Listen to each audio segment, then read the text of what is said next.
Hello, hi there. Hope you're doing great. We'll see one more example on how to indicate the key performance of a metric.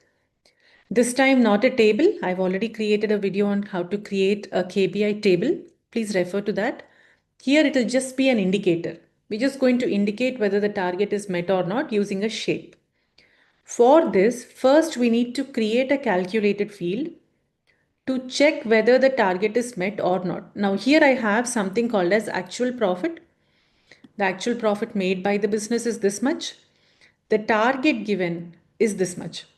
So clearly this business has achieved the target given. Target is 258K and they've made around 267K. So definitely it is achieved. But how do you indicate it? I'm going to take the help of a calculation here. Target met or not. So we're just trying to check whether the target is met or not. I'll write a logical statement. If the sum of actual profit made is greater than the sum of target profit that is given. If the actual profit is greater than the target profit, then we will say that the target is met. Else, we will say that the target is missed. Okay, and remember, you should always close with end when you're opening the formula with if, you close it with end. Target met or target achieved. Anything is fine. Now the formula is ready. So how do I indicate it in this graph? Let me clear off the worksheet. I will use the mark type as shape, which gives us the shape shelf. Now I'm going to bring this indicator into the shape shelf. Because the target is met, you can see here the output is target met. It is achieved and it is getting indicated with a circle by default. I'll use the fit of the visualization as entire view so that it comes and centers itself. Now we will assign a shape to it. How? You could just double click on the shape legend and assign a meaningful shape.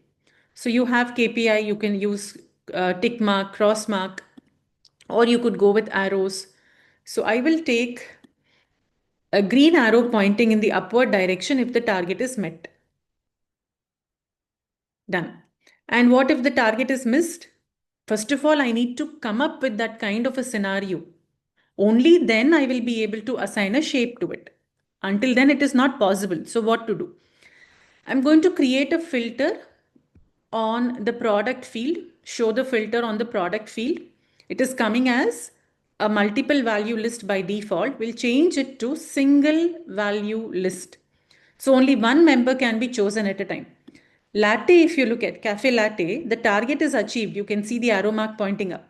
But when you go with mocha, here the scenario is that the target is missed. So when the target is missed, you can see circle and accordingly the entry. So we have come across a scenario where the target was not achieved. It was missed. Now I'll double click here and assign any meaningful shape. Let me go back to arrows itself and use a downward pointing arrow in red color where the target is missed. Look at that. Now if I go to chamomile, target achieved, Colombian achieved, missed. It is downward. Darjeeling achieved. Decaf espresso achieved the target. Decaf Irish cream missed the target. In certain tools like Excel or in Power BI, we have amazing KPI charts. Somehow in Tableau, we don't have them in the Show Me panel. So we take the help of the shape shelf and other things. Now, what if you might want to indicate by what percentage or by what value we have exceeded the expectations or we have missed the target, right? So that involves creating another calculation. I will call this as difference. I'll just get the difference between the actual profit and the target. Okay. We could use this in the label shelf. So the difference is this much. We have achieved the target. We have gone above the expectation by $1,275. I'm going to adjust the alignment of that label, bring it vertically, center align it and bring it to the bottom. Vertically center aligned at the bottom of the shape here, like this. Okay. And by what percent? By what percent? Now, how do I get the percentage? That involves another calculation. Percent difference, we'll call it. So it is going to be the difference that we have already computed, or we can do it like this. It is sum of actual minus the target after computing the difference. So I'm enclosing it in brackets because first the difference needs to be computed. After computing the difference, we will divide it by the sum of target profit. Okay, you can do it like this. Actual minus target divided by the target. Why are we supposed to enclose this in brackets? Because it goes with the order of execution is what? BODMAS. First, whatever is in brackets, then exponents, then division, then multiplication, then addition, and then subtraction. So because division precedes subtraction, if you don't give the brackets, it will divide target profit with target profit, giving you 1. And then it will subtract 1 from actual profit. Hope you got the point. So please make sure that you enclose this portion where you're getting the difference in brackets. Otherwise, it will not work. Done. I will bring this also into the label shelf. So you can see 0.12. Now the formatting is definitely not good.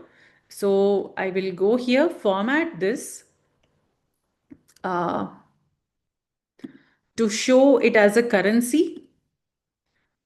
And I'm going to use dollar sign because this is coffee chain data, United States data. Decimals are not required. This is fine. And then I will also format the percent difference numbers and show it as a percentage. You can see 12.62% with 2 decimal places. Done. So whichever product you choose, now you can see by what value it has missed the target and by what percentage it has missed the target. Both are coming up. If you want to give a much more meaningful label, you could click in the label shelf, you can go to this box and you can add more meaningful information by typing it over here. I will leave it at this. So generally when you're creating a KPI chart, you would mostly put it in a dashboard. Accompany this dashboard with a table, with a normal text table containing the information. So what I'll do is create a table with product, the actual profit, the target profit, the difference, and the percent difference. Difference and the percent difference. Now, percent difference, I will change its default property itself, number format, to a percentage because we would always want to see it in that way. Similarly, the rest of them also, if you want, you can change their default number format to whatever is relevant, so that every time you use it in the graph, it will come with that formatting. You don't have to do the formatting on every graph if you change the default property itself. Okay. So this is my table. And okay, for each product, the list. Now, when I take it into a dashboard, first let me put the table and then I will put the KPI indicator next to it. Okay, KPI indicator is right next to it. And we have our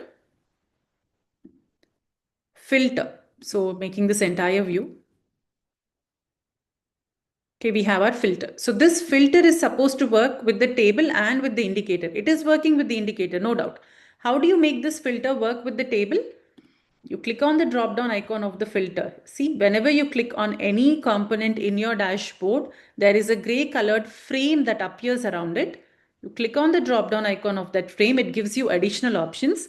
And here is the option apply to worksheets. We can choose this to apply the filter across multiple worksheets using this data source. So now if I'm choosing a member here, only that data comes. Let me move this below. Both are relevant. So if I choose latte, these are the numbers corresponding to latte and the target is met. Mocha, these are the numbers corresponding to mocha and the target is not met. It has been missed. You can see with this indicator down here. Of course, in addition to this, you will have more, most often you will have more charts. Okay, so maybe this portion is going to be your table and the indicator, and here you can fill it with additional charts. So it will look perfect when you put it with all the graphs, when you bring it together into the canvas, into the dashboard, it will look perfect. So this is how you create a KPI chart. It always involves using calculations and neatly formatting the shapes, adjusting the size, adjusting the fit, adjusting the labels. Accompany it with a table so that you get the supporting or the necessary information in table format also. When the end users just see the indicator, they might get confused. Okay, I'll hide the title here. When the end users are only given the indicator, it may not be very clear to them.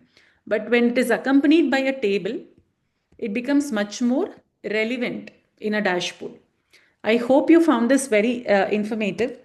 If you found it informative, please do consider subscribing to the channel. Thank you so much for your support as always. Bye bye.